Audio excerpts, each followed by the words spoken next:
It's a bad way. It's a bad way to start a video. Alright, let's see. What up, YouTube? So today's video is going to be about pre-deployment. So I have a pre-deployment list right here that's going to go over some things that came to mind while I was on duty yesterday, and I added some things to the list. But some of these are I got from people on the ship. Some of them just came to mind of things that I wanted to make a video about. Since this was my first deployment, things that I want to help people out with if it's their first deployment, or if they've been on a deployment before but haven't actually been underway. So let's go ahead and get started on the list. So the first thing that I would say is the #1 priority is Autopay. Make sure that your bills are auto-paid, meaning whenever you're underway, your internet might be actually shut off, might not be strong enough for you to communicate off the ship. So for you to make sure that the bills are paid, or contact people to pay your bills or to pay certain bills, is not going to be an option a lot of the time. So it's good to go ahead and have those bills that you know are recurring bills, to have those auto-paid. Things like your gym membership, cell phone, things like that. Sometimes those have a military hold or military suspension. You just need to talk to that company, that vendor, and see if they offer that for you. So there's no type of fees. It just basically stops wherever you're paying at, and then it picks back up whenever you're back from deployment. So I would also look into that. Second thing on my list is car storage. So make sure that you have a means of storing your vehicle, whether it's truck, car, motorcycle, whatever. Make sure you have a way of storing it. Just because you park it somewhere and it's usually there whenever you do your underways for a couple weeks to a month, does not mean after 7+ months that your car is still going to be there, or that it's going to be in the same condition that it was whenever you left it. So I would find a way to store your car. Typically around military installations, there's multiple ways or multiple lots that you can store your car at. It's just how much you're willing to pay. For us, MWR here gave us the option to store a car, which is what a lot of people do, and it's $1 a day, and it's just basically a big open field, and it's just a big open field. There's no protection from the sun, the weather, that kind of stuff. So that's something that you're kind of taking a hit on when it comes to your vehicle, but at least your car is not in the means of other people, and liable to get broken into, those type of things. So that's what I did with my car. And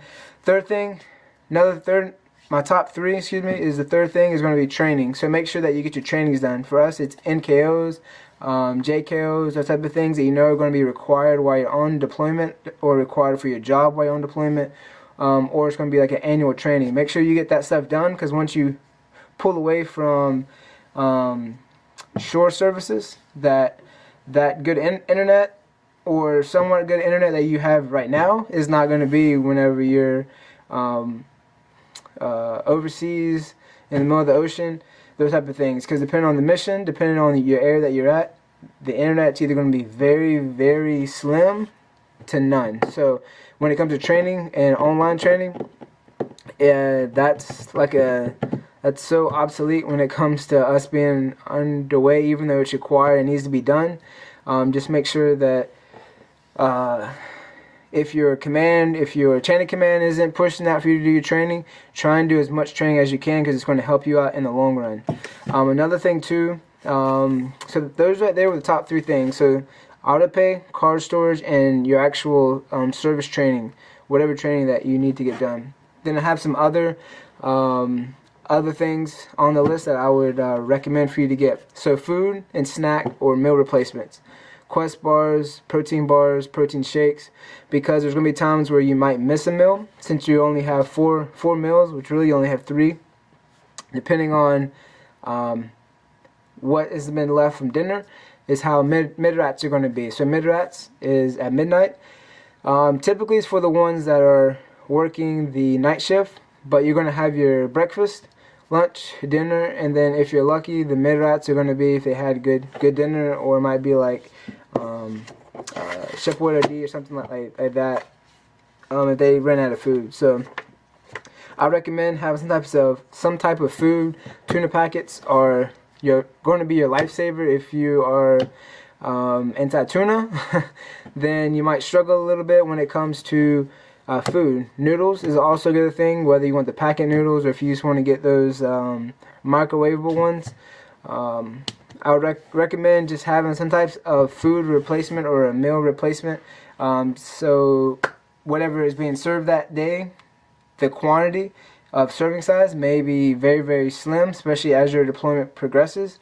For us, it seemed to get, the meal seemed to get a lot more portion, where it was down to like one scoop of this and then like one little piece of meat. So that will happen to you. Also snacks, make sure you have plenty of snacks. You're going to have weird, crazy hours. You're going to have different times that you're going to be doing certain evolutions, those types of things.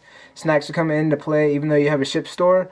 The ship store is not always going to have stuff. Typically when we get some supplies for the ship store, within about a week and a half or so, the stuff is gone, and you're lucky if it even lasts a week. Depends on how much they get and how much people are like stockpiling it and taking it, those types of things. So food and snacks, I would recommend. Also having cash. So with us being on the ship, we have, which a lot of Marines use it as well, we have Navy cash. So it's like a card, alright? And the card has a chip in it as well. But this is what we use on the ship. This is basically your money when we go in and out of ports. Also can be used on the ship. This is a way to prevent from fraud, those types of things. So definitely need one of those cards. And I would also recommend having $50 to $100 in cash, broke up into different bills. That way, if you have, if you want to pay someone, you do not have a Navy cash card, or if they come on board and you're needing change before you go out into town, if you pull into a port, you never know. So I would just recommend having between $50 to $100 in cash. Make sure it's locked up at all times while you're on board the ship too. So another thing too I would recommend is having entertainment, music, movies, or games, either on your cell phone, tablet, your computer. If you have an external hard drive, if you have USB, flash drives, those types of things, because a lot of times you can, there will be probably 3 to 4 people around you that will have every movie, every TV show that is possible to have, and so you can trade and you can get those kind of things from them. But your entertainment source is going to be your lifesaver when it comes to working out, those types of things. If you're on some type of break, if you're doing some type of, say, flight quarters, for instance, and they're actually flying and they set us down, but they still want us on station, music comes into play there. Just, you're out in the middle of in the ocean, you know, and you don't have TV. The ship provides movies every so many hours. They have an actual playlist. A lot of times those get repetitive or things that you don't really care to see. So I just recommend having your own source of entertainment. And for me, there was a couple games on my cell phone. There was a shark game, also like a bubble shoot game. Just a lot of things that kind of blow some time for you, but also keep in mind off of exactly what you're doing at that second, as in like work-wise. So I would recommend having that kind of stuff. Also have multiple items of shower, multiple items for shower, health items, so your toiletry items. Make sure you have multiple items of toiletry items. So body soaps, shampoos, shaving creams. Make sure you have a lot of your razor packets, those types of things, because you're either going to lose them, people are going to take them. Yeah, so just make sure that you have multiple items, because like I said, the ship store will run out of stuff very, very quick. So don't rely on going to the ship store and them having that kind of stuff. So you're either going to get them taken, you're either going to misplace them, leave them in the shower, and then someone else is going to take them, or they're just going to get tossed out when they do berthing cleaners. So also make sure you have a lot of work shirts, socks, and make sure you have PT clothes, so Navy PT clothes or whatever your branch is, and then also have civilian clothes depending on what ports that you plan on pulling into. So your chain of command and your actual command itself will let you know what ports that you should be projecting to go to, but like I said, a lot of times that would change, so just be aware of that. Make sure you have, you know, collar shirts for whatever country that you're going to be pulling into, you plan on pulling into.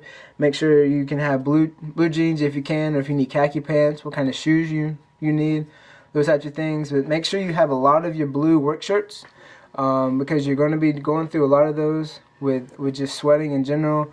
You may lose some of them, laundry may get misplaced, those types of things. And then make sure that you have plenty of socks. Make sure you change your socks. Probably going to change them 2 or 3 times a day. Just depends on where you're at on board, depends on what you're doing. And yeah, so that's kind of my list that I have here. Hope you guys enjoy this video. I plan on keeping them between 8 to 10 minutes. If it goes any further than that, then I'll just make that into another video. But that's kind of what I'm going to be going over, is just some pre-deployment, post-deployment things, and try to help you guys out, whether it's your first deployment or not. Just give you some information of my experience, and also try to show you some clips, since I have a lot of footage from deployment. Don't really know how to put that out there. But yeah, so if y'all guys have any questions or any concerns, anything that you want me to make a video about, whether it's about just the Navy in general, or about being on deployment, being underway, how life is on the ship, anything like that, just make sure that you reach out to me, let me know, so I can make a video, and I can, you know, express it to everyone, and let everyone know exactly what life is like. So if there's anything that I missed, or anything that you guys think I should have added to the list, then make sure you comment below. And if you did like the video, give it a thumbs up. And I will see you guys in the next video.